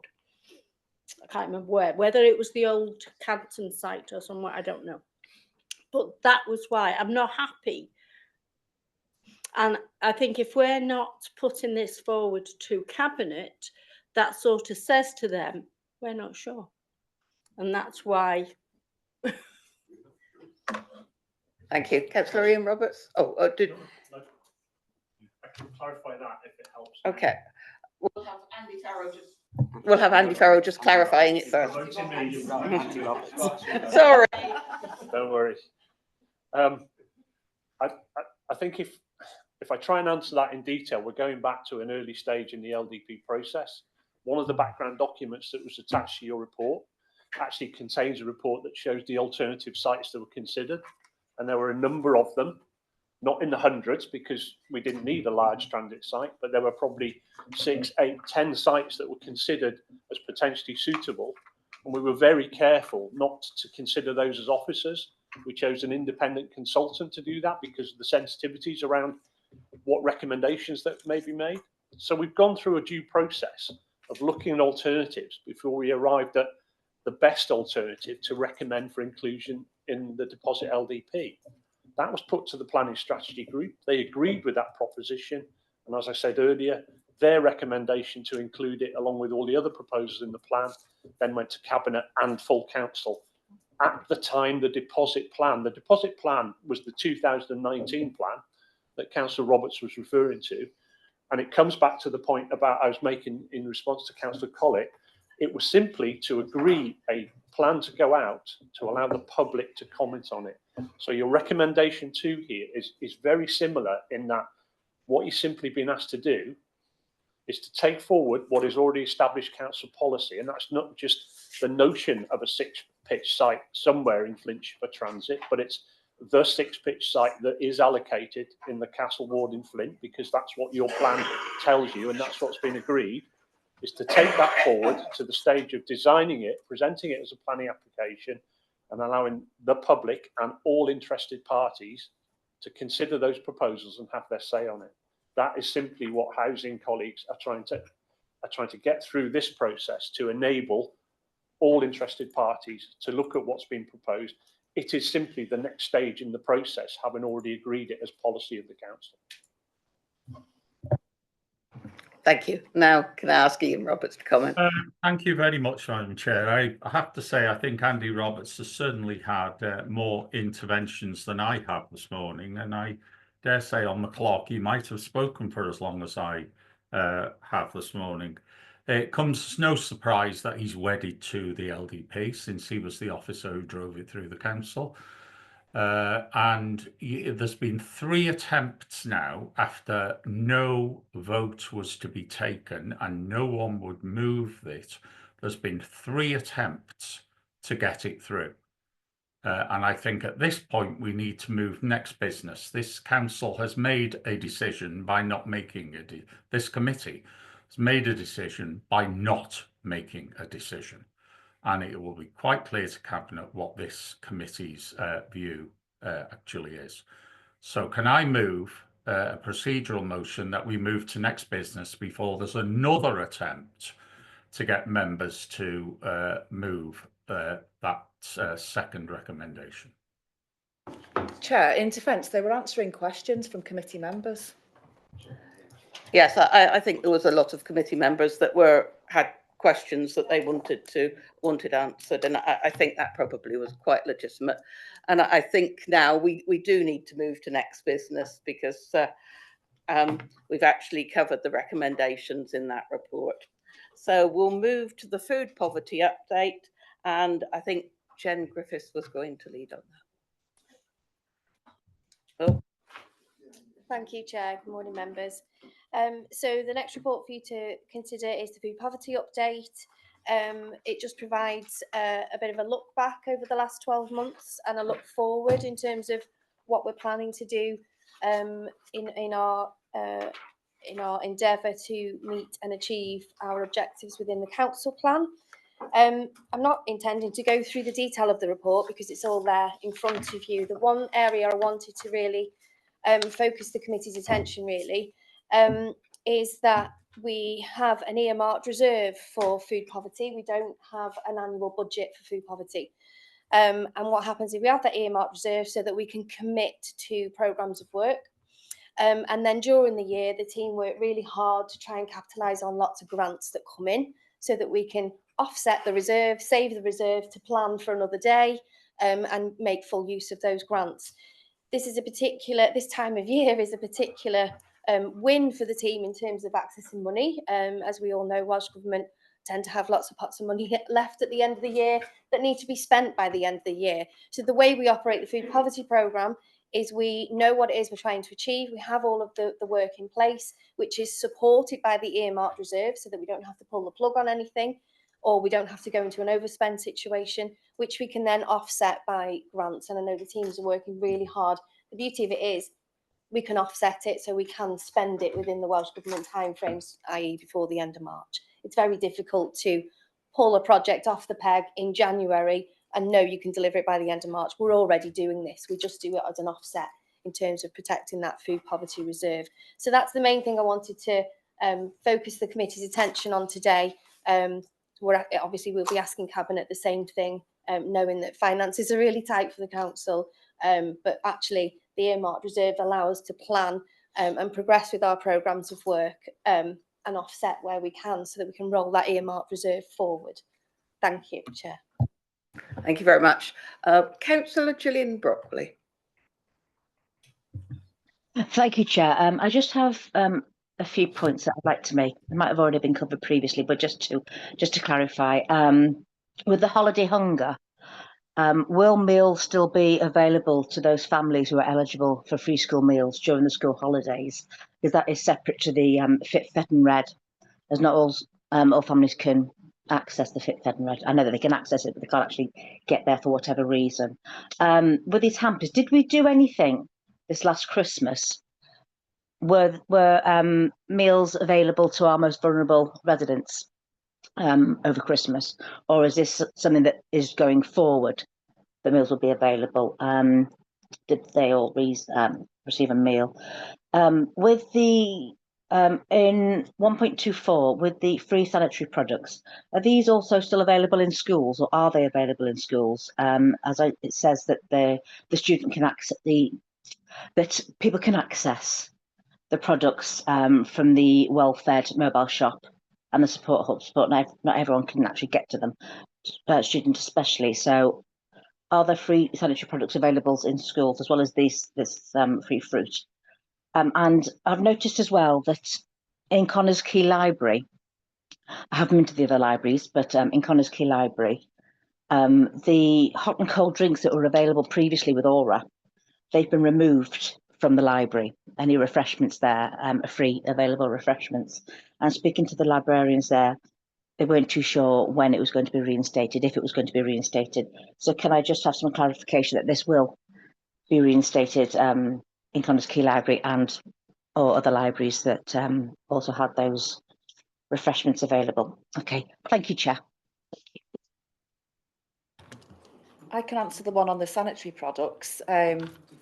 Those are actually, it's been advertised quite heavily on social media, and I'm just double checking the name, and it's cheekywipes.com, so it's available. You've just got to put a couple of details in with the student name, what year and what school, and they are delivered directly to your house. And if it shows that they're out of stock, there is a notify me when back in stock, because there's quite a lot of people that I know that have used that service, so there's quite a big campaign on social media about that at the moment.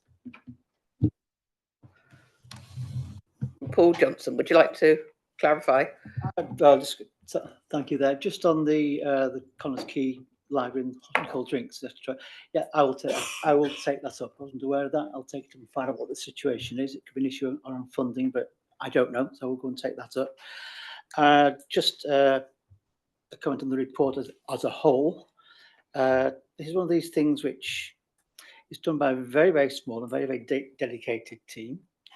When you go and look at the document itself, you can see it's done on a very small budget, but it's one which I believe has it's well below, sorry, well above its weight. It's something that I know that a lot of people, particularly in the colder months, welcome very, very strongly. I think when we're looking forward to I've spoken with Jen before, that we're looking to get a much more coherent, forward-looking development plan to cover issues around food poverty. Because the problem is, I think sometimes this is about food poverty, yet the issues of poverty aren't necessarily always going to relate to food. Those people who are in food poverty, you can guarantee are in income poverty, are they going to be in fuel poverty? There's a whole number of things that fit together. And it's again probably returning to one of Gillian's other points she was making here. She was asking about holiday hunger. Again, that's, I think, from the things I would see is bringing issues around holiday hunger, perhaps being more mainstream. The issues, particular issues, she was looking about the provision of food during the school holiday is being looked at particularly by the holiday hunger working group. There's money allocated, which was for that, but I think it's one of the things that when we're looking at this, and I will always make the point that when we talk about children being hungry in the school holidays, my experience is always going to be where you have hungry children, you will have hungry parents and hungry grandparents. You can't necessarily take them apart. Sometimes, as we all go know, that there are parents who go and say, you know, my kids need the food, I'm not going to have it. The mum goes, you know, if you're on a low wage, that's very often the case. So the commitment is to look at and keep working forward to ensure that we have a coherent food poverty strategy over the coming months and coming years. That would cover those. So I'll leave it there unless there's any more questions. Thank you.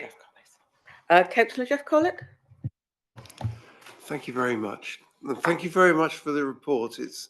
I always find it very disturbing that we have a hunger problem in this county and in this time, and we should all be doing everything we can. I would just ask one question. On the executive summary, you've itemised 5 reasons for people living in poverty. And I wonder why we haven't included in that council tax, because council tax is a big element of people's budget, which they have to pay. And I was looking at my own budget this year. Council tax is the biggest single bill that I have. I spend more on council tax than I do on heating, more on food. Why have we not included that as being a reason for poverty?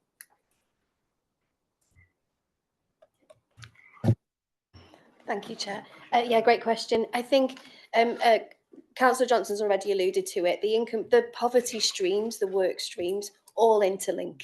And we need to get better at that in terms of bringing those work streams together. And that's a piece of work we are looking at.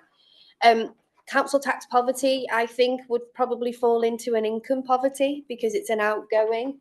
And we have all of the schemes available to support people with council tax reduction scheme, for example, which is the government scheme that provides for those on the lowest of incomes. But when we kind of engage with people on poverty activity, so the committee will note that we have the welfare reform report, for example, which comes twice a year, which talks about how we support residents who are in income poverty with budgeting. How can they access things they didn't know about? How can we support around that? And council tax is, quite rightly, some people's biggest outgoing every month, and we have to pay it. So I think that's covered in it. That's not saying that people aren't in council tax poverty, but for me, that kind of comes in terms of you haven't got enough income to pay your council tax, because otherwise we would have mortgage poverty and we'd have all sorts of different, it comes under that not having enough, because the income poverty, I don't know the actual definition in the council plan, I haven't memorised it, but does talk about people who don't have enough income to meet their basic financial commitments, and council tax would be one of those financial commitments. Thank you. Can I just ask, Councillor Broccoli, is that a legacy hand or would you like to speak again? I'd like to speak again if that's okay, Chair. Okay. Thank you. Just picking up on a point that was just made then about council tax reduction. You mentioned it just being for the people on the lowest of incomes, but as we've just heard, with outgoings, is it based solely on the lowest income families, or is it people who, as we said, with mortgage, etc., it's income poverty as well? And can I just refer back to the holiday hunger? So is there a commitment to help the families who are eligible for free school meals, etc., within the holidays? And also, is there a list available that can be sent around to all councillors? And I know that they'll change, but a regular list of the warm welcome hubs and the community hubs in the areas in Flintshire, please. Thank you, Chair. Thank you, Chair. Yeah, I'll come back on the council tax income poverty. Council tax reduction scheme is a regulated scheme from Welsh Government, and it's means tested. And any means tested means that it does support those who fall into that lowest income bracket. It's quite complicated in terms of explaining that. That's the easiest way to say it. It will capture those on the lowest incomes. In terms of the warm hubs, all that information is kept up to date on the website. I'm happy to send the link back out to the committee. We could produce the list all of the time, but obviously that's quite resource intensive. The team do maintain the website with the welcome hub, so that information is there. I'm happy to circulate the link. Thank you. And Councillor Johnson. Thank you. I've got to touch the Gareth Owens there, because it talks to have to Gareth when he's on this as well. And so just in terms of the holiday hunger issue, Councillor Brockley, that is a resolution of council, so that's not for discussion really, I believe. Going back to the warm hubs and this paper, I've paid tribute. I think the small team that has been running the looking at food poverty is an incredibly hard-working team. Very small, very, very hard-working in what they're going to do. But talking about the hubs, warm hubs, and all the things that are going around them, those would only work and only do work with an amazing and fantastic commitment from volunteers around our county. You know, week in, week out, sometimes it's day in, day out. These volunteers are making sure that, with funding, that there is warm food being provided, there are hot drinks, teas, coffees, and I think that the other side about what the warm hubs are achieving in these with the volunteers is that sometimes it wasn't just about the food. Sometimes it was actually sitting down and having somewhere you could have a cup of tea, some warm soup, whatever, and you were not going to feel lonely. So the way that, in some ways, that the warm hubs have worked, thanks to our volunteers, has been multifaceted. So I can really just pay tribute. And I don't know if the press are watching this or listening to this, whatever. But the only reason that the warm hubs can work, you have lots of money to give out somewhere. The only reason it worked was because of people across the whole of the county in our different towns and communities who made sure that this was going to work. And I think that's a great tribute to the people of Flintshire that they did that. Quite right. Yes, thank you very much. They're important areas. Councillor Rosetta Dolphin. Thank you, Chair. I just wanted to raise two items, really.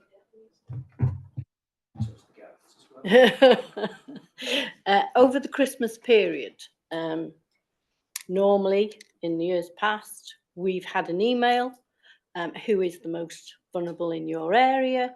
To begin with, we could nominate as many as we wanted. And then it sort of came down to, I think it was 2.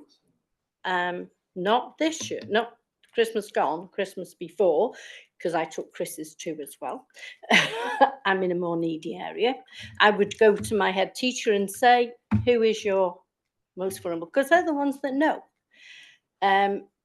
This year we had nothing. We had nothing for Christmas at all. But it says here that in 1.20 over the Christmas period, from vulnerable residents and families will be provided. So are you going to come back to councillors and ask us, again, or are you doing it a different way? And the other one is warm hubs. I believe Hollywell's is closed, because I've had a resident come to me and ask. I went to Married and asked her, to be honest, Since Aurora are no longer dealing with the leisure centre, there's no warm hub. So I would be interested to know.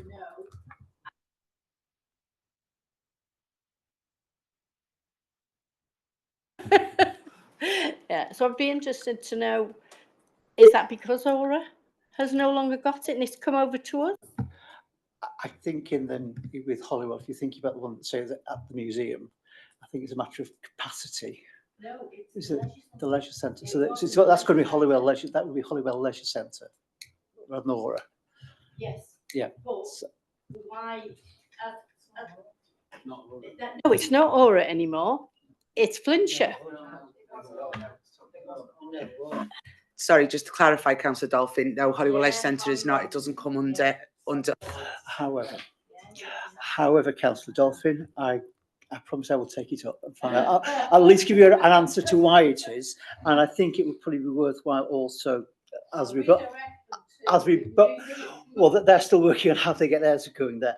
But I think one of the things that I'm saying when we're looking forward at how we go and do this is that I only think it has to be part of this policy is that, you know, we all know that there are issues about how the council is restructuring itself and whatever, but when we're looking at is how we actually go and engage more formally in many ways to get us that kind of volunteers are always going to be volunteers. So I say going to formalise it isn't quite the way I would go and see it, but a way in which there's a sustainability incorporated into the way we move forward on that. So some of the issues that you may be raising, that there are so many groups out there who actually aren't in this report that we perhaps need to be kind of contacting. Like, for example, I pay tribute to the good work of St. Peter's Church and the Table in Holywell.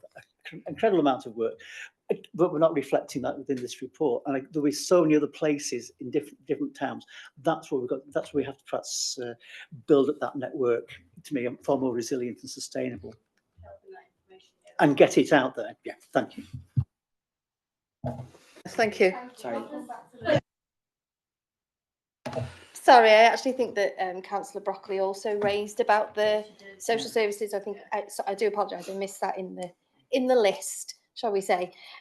Yeah, we did take a slightly different approach this year because of finances, but also because we'd had a big influx of nominations from schools directly and social services. So we actually did a bigger scheme this year that was more around food staples rather than focusing on the Christmas dinner. So we had a decision to make. We had people making representations to us around, actually, is this around the Christmas dinner as a kind of a token, or is this more around the sustainability of that Christmas period? So we did take a decision. It was a last minute decision that we took. So I do apologise. We didn't communicate, actually, we're not going to ask you for nominations this year. We just did something slightly different. And with all of this, we're always learning because it's always moving, isn't it? You know, the goalposts are always moving. So we did. So I do apologise. I didn't say we're not going to come and ask you this year, but rest assured we did do something on a bit of a different approach. Yeah. Yeah.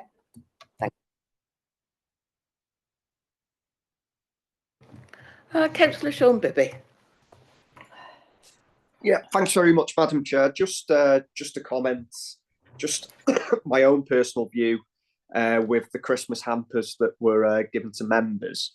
I just find it somewhat uncomfortable, some members being put in that position, because I think, you know, there could be quite a significant number of families that could be in very difficult circumstances. And I think for members to be given one or two hampers and basically told, oh, well, pick two families, I think it could put members in a very uncomfortable and quite difficult situation, particularly if they're given to two particular families and then, you know, you've got a number there that's saying, well, where's mine? So, you know, it's not something that I'm particularly supportive of. I think it should be up to the social services and Jen's team to make those nominations rather than members individually. Yeah. Yes, I would certainly agree with that, Sean. I think two families is not adequate. It needs to be dealt with in a more we need to think it out a bit carefully and use social services. So that's good. Right, so we have 2 recommendations. To support the progress of the work in relation to addressing food poverty in Flintshire, and to endorse the use of earmark reserves to continue to deliver food poverty programme to March 2026. Have I got a proposer? Thank you, Jeff Collett, and second as well. Thank you. All those in favour? Thank you. And anybody against? I think that was everybody though. Yeah, it was. Great. Right. We then move on to the corporate risk register. And Emma Heath is going to talk us through this. Bore da, pawb. Good morning. Yes, I will talk you through the corporate risk register. So a bit of a background. In recent months, we have been consulting and working with our Chief Officer team to develop a corporate risk register. A corporate risk register, as sort of defined in section 101 of the cover report, basically sort of advises that a corporate risk register is used to record significant risks that could impact the strategic objectives and operations of an organisation. The corporate risk register identifies potential developments or occurrences which, were they to occur, would jeopardise the council's ability to achieve its priorities. It's those risks which have been deemed necessary to be managed at a corporate level rather than at a portfolio level. The corporate risk register is now going to be owned by the Chief Officer team and our cabinet members. As a starting point, the Chief Officer team identified 12 key strategic risks to form part of that corporate risk register. But as this is a live document, this is going to be reviewed frequently, and where there are any changes, we will be reporting upon them within the quarterly reports that will be sent into Cabinet, the Overview Scrutiny Committees and Governance and Audit Committee. I'll take you to section 1.4 of the cover report, and it's just to sort of advise in terms of the corporate risk register report, and in accordance with our risk management framework, we will be presenting the corporate risk register report quarterly to our cabinet and overview scrutiny committees, and then biannually to our governance and audit committee. We propose that we're going to do that in the months of January, April, July and October. As this is a new development, I thought I would talk you through how the formatting of the corporate risk register report. So as you can see, the initial page of the corporate risk register report provides you with a high-level overview of the number of risks that we have within that risk report. It sort of provides further analysis regarding the RAG status of those risks, their risk description, the risk type, the scoring of that risk, and if there's been any direction of change. On the initial page, it also provides a high-level overview of those risks that are above target, any that are within target, those that are deteriorating, or any risks which are improving. Also sort of advises if we've had any new or escalated risks. And as part of the work that we did with our Chief Officer team, we did identify 3 risks that needed to be managed more at a corporate level rather than at individual portfolio levels. And then, as you can see, they were regarding recruitment and retention, employment-related cost, and care provision stability. Within the register report, it then proceeds to go into further details regarding each of the individual risks. So for this overview and scrutiny, the risk that is relevant to your scrutiny committee is on page 71 and 72 of your agenda pack. Within that page 71 and 72, it provides you with more information regarding the impact should that risk occur, the risk categories in accordance with the PESTEL analysis. It provides the latest comment at the point it was last reviewed, which was in December, and it provides you with more information about what internal controls, governance arrangements, and what key mitigating actions are in place to manage that risk currently. So the recommendations for this overview scrutiny committee is to obviously have a review of the corporate risk register, but in particular resources to meet homeless obligations, and be assured of the arrangements that are currently in place to be managing that particular risk. Thank you. Thank you. Councillor. Well, I have to say, I didn't understand any of that. I didn't. And I'm looking at some of these and the acronyms, I'm thinking, what? And I'm going through it looking to see, well, can I see what it fits into? But can somebody tell me what is, where did it go? I had a list of them. Here I go.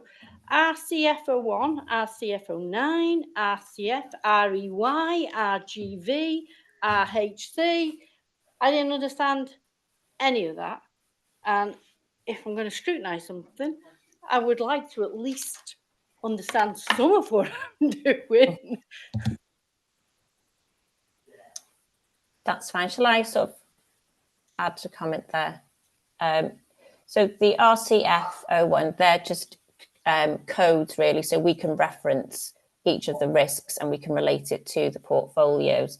So for instance, the risk that your scrutiny needs to review in particular is RHC09. So that means it's a risk and it's relating to the housing and community portfolio, and it's risk 9 within their portfolio. Because within obviously the housing and community portfolio, they will have more than one risk, but this particular risk is impacting the organisation across the whole of the organisation and having a greater impact. So it was felt that that particular risk needed to still remain within the portfolio risk risk register, but it actually needs to be managed at more of a corporate level and have more of an oversight. So that risk, the risk title is regarding resource to meet homeless obligations. So the description for that particular risk is the council is unable to meet its homeless statutory obligations due to the shortages in staff, budgetary pressures and lack of available accommodation. So within that corporate risk register report, the report then goes into more details regarding each of those risks. As I sort of advised before, page 71 to 72 provides more information regarding that homeless obligation risk. And it provides information regarding, obviously more information about what the actual risk is, who the owner of that risk is, and then it also provides information about what, as a portfolio, or as an organisation, what we are trying to do to manage and reduce that level of risk. Thank you. Can I just say then, really, for us in housing, we only need that bit. We don't need the rest of it because that just becomes confusing. So if we just get the bit that we need to deal with, that would make our lives a lot easier, I think. Thank you. Sorry, I think if we can provide that as feedback, I think, to be fair, Emma, that this is because this is the first time this committee is getting, or all scrutiny committees are getting these reports, then yeah, we thought it might be useful for you to have all this information. But actually, going forward, it can be reported as the council plan does. So corporate resources get the full council plan because they've got the overarching. So corporate resources will obviously continue to get the full risk register, but it may be that we just highlight the section that's relevant. But we can provide that as feedback from the committee. That's fine. Yeah. Yes, and I'd like to say I found it quite hard work getting all the information out of it as well. So I would agree with that. Councillor Richard Jones. Councillor Jones.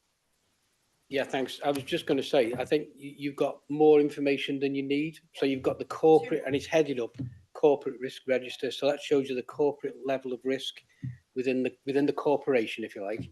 And then the ones you're picking out, I must admit that the homelessness one is obviously a major issue. And if you look at all the scrutinies, all the portfolios, they will have picked out the ones that are actual strategic, maybe more strategic than others, or high level. So that's what they've done. The only one I'd question is RCF 09, whether the housing revenue account capital investment should be part of this. So although you've only identified one, Emma, I would say, and that's the RHC 09, my view would be that housing revenue account capital investment should be part of this committee as well. Yeah, can take that back. Thank you. Yeah, I suppose just a couple of things I wanted to say, really. I agree, Councillor Jones, and I was going to mention it today, that obviously the RCF 09, I think it is, does relate to WHQS and the delivery of the Welsh Housing Quality Standards.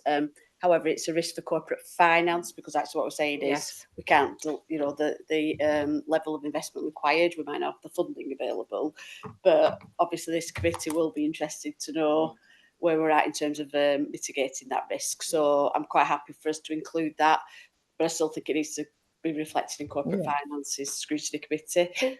I suppose really just to say that the one risk that is in there, the committee will be well aware that that's a strategic risk for us. We are regularly reporting on the pressures that we have in homelessness, and hopefully we've been giving you some reassurance that there's lots of mitigating action being taken, particularly around the delivery of the recommendations of the independent review, which was very much done because of the budget pressure, the ongoing restructure of the service, which is now progressing at pace, and the delivery of things like the transitional accommodation capital programme. So there is a lot going on to mitigate the risk. However, that risk is still high level because we continue to see significant demand on that service. So, and I suppose it's just that reassurance that it is reflected in our portfolio risk register, and we review that risk every month. So we are continually looking at the level of risk around that, and actually are the mitigating options that we haven't yet started to deliver. So I suppose it was just try and provide that reassurance. But I agree that I think that both risks should, at least so that you've got some sight of them, particularly the one around WHQS. Thank you. Thank you, Councillor Paul Johnson. Just to say, very, very much on that. I don't think you can really be precious about which risks you go and take. And I think, as was said, and was saying, this is kind of new in the way it's settling in. And I think, having sat on a couple of these now, there are going to be those issues which maybe cut things like, I'll give the example here, where it is corporate finance. Yet if you didn't know about it, you'd be jumping up and down and saying, why on earth didn't we know about this? So it's going to be a matter of, it might not be necessarily the key priority, but it's information that you've got to have. It may be that as you're going through this, you may say, when it's dealt with, say, by Crosco or whoever, this is a concern from this committee. Otherwise you'll be looking at, you can make, I think sometimes you can make decisions and not be aware of that bigger financial position. I think sometimes the finances of housing have to be part of what this council, so this committee does in a substantial way. Thank you. Any other comments on the recommendations? I don't think so. Okay, so we have two recommendations. Have we got a proposer for those recommendations? Rosetta Dolphin. We to include in the recommendation that you would include the finance one. That will change it slightly just from the recommendation you got.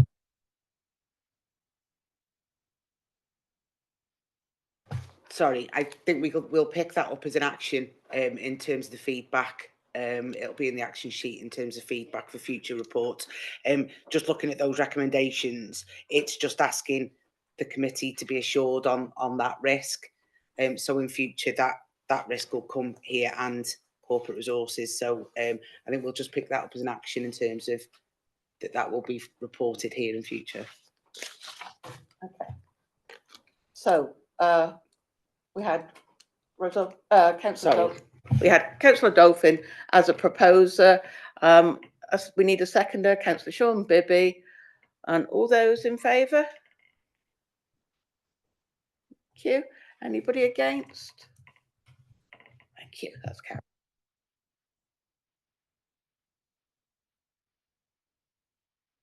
Okay. The council plan, a mid-year performance report, and we'll go back to Vicky Clark again. Thank you, Chair. So this is a report on the delivery of the council plan, and as you know, every 6 months, overview and scrutiny get an update, and this is the mid-year performance report. The report is exception based and outlines those areas relevant to this committee where performance is below what we would have expected. So as you'll see from the report, there's one action in section 1.05 of the report and 5 performance indicators outlined in 1.08, which are currently rated red within the plan. And within the report, this includes an explanation as to why we've rated these red under each of those headings. The action relates to the delivery of a young person supported housing provision, and as you can see from the report, we do continue to explore available sites across Flintshire. However, a previous site we had identified on assessment was discounted due to restrictive covenants on that site and the cost not being feasible. And then the measures relate to the delivery of the Flintshire Landlord Forum, the number of homes completed for both the council and registered social landlords, and the delivery of disabled facilities grants around the timescales for medium and large DFGs. All the service managers are online to take any questions, but I think what we should also note is it is by exception, and obviously we are flagging those areas where performance hasn't been what we would have expected. But however, you will see from the report that a significant number of areas are rated green or amber, and there has been a lot of very positive delivery within the portfolio. So thank you. Thank you. Any questions? I can't see anybody. Right, shall we turn to the recommendations then? We have 3 recommendations to support levels of progress and confidence in the achievement of priorities as detailed within the Council Plan 23 to 28 for delivery within 2024-25, to support the overall performance against the Council Plan 2024 to 25 performance indicated in the measures, and to be assured by the explanations given for those areas of underperformance. Have we got a proposal for those recommendations? Councillor Jeff Collett, and a seconder? And Councillor Rosetta Dolphin. Would you like to indicate if you're happy with those? Those in favour? Anybody against? And that's carried then. And the last item is the voids. Now, at the last meeting, Councillor Marion Bateman asked if we would like to indicate whether we would like to move this to a quarterly report, which would save officer time. And so is there any comments about that? Or Councillor Collett? Yeah, my only comment is perhaps 6 monthly. Thank you.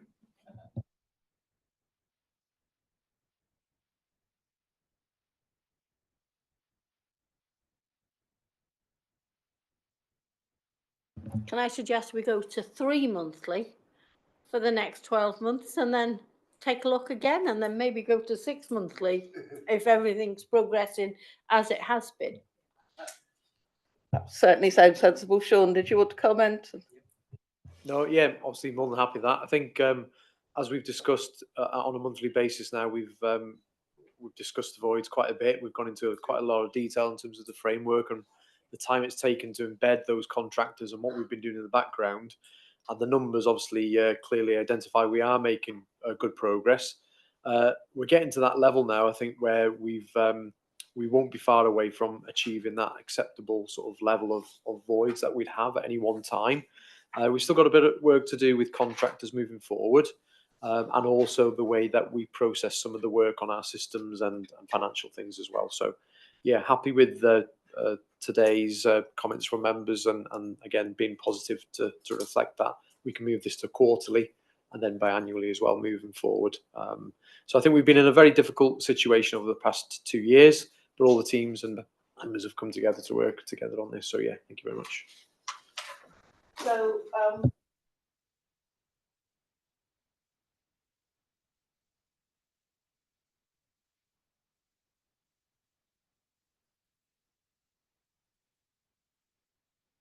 sorry, I've done that again, haven't I? In terms of the 3 months, I'm just looking at the forward work programme, and I noticed that the April meeting's got a lot. We've got a lot of items listed for April. So I'm just wondering whether members would be happy that our next update is then in May for this committee, and then we can do the 3 months, and as you say, revisit it again in 12 months. Yeah, if that's okay. We could all do it every 4 months. If we're going to start with 4 months, we could stick to 4 months. 3 times a year, that's enough. Yeah. Yeah, thank you. I think what would be very good for us tracking, because we do a lot of KPIs in the background anyway, we'll do it on a quarterly basis and coincide it with the end of that quarter, and then produce that report based on the quarter 1 figures. So obviously moving forward, it'd be April, May and June, and I'd report in July, this is quarter 1's figures, then quarter 2, quarter 3. So there might be some time where we realign that, but quarterly moving forward would be my recommendation at this stage, and then as a yeah, we can move forward. Yeah. Thank you.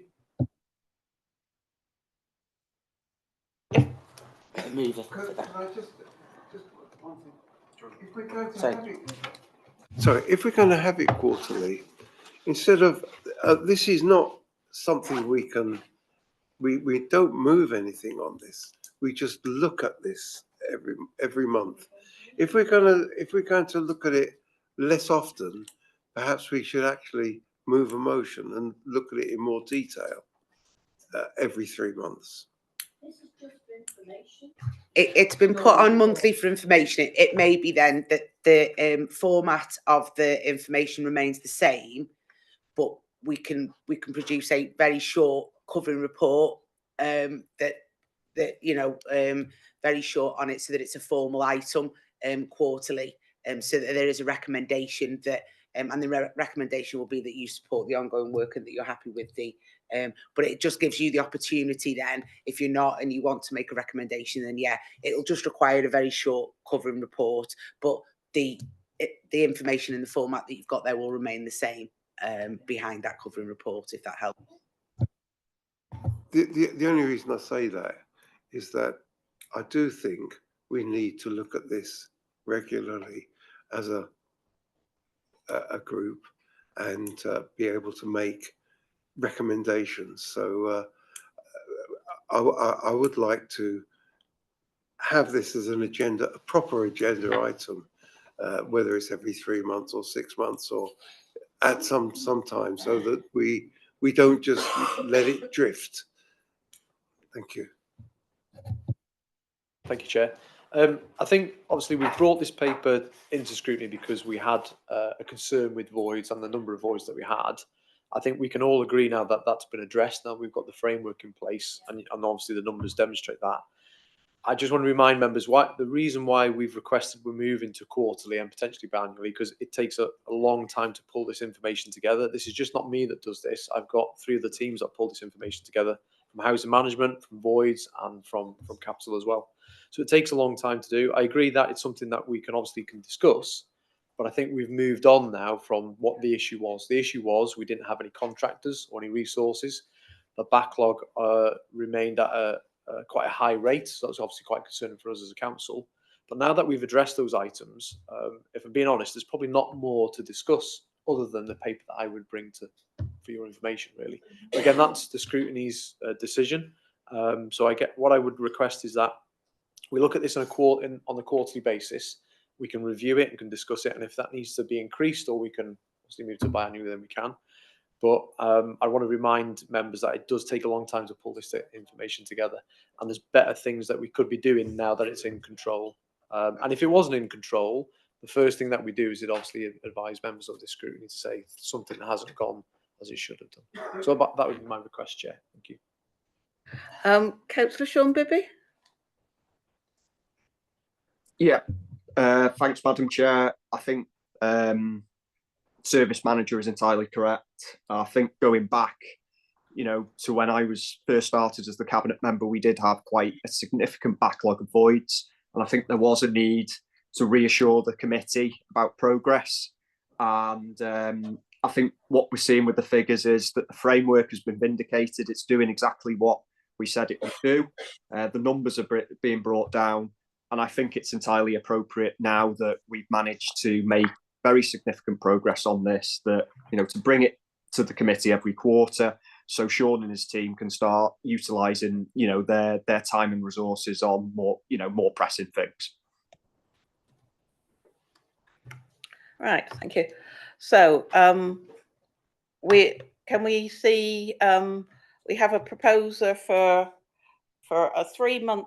Can we have a proposer for a 3 monthly void report, please? Thank you. And a seconder, Rosetta. And all those in favour? Thank you very much. Right, and I think that now concludes the meeting of the Housing and Community.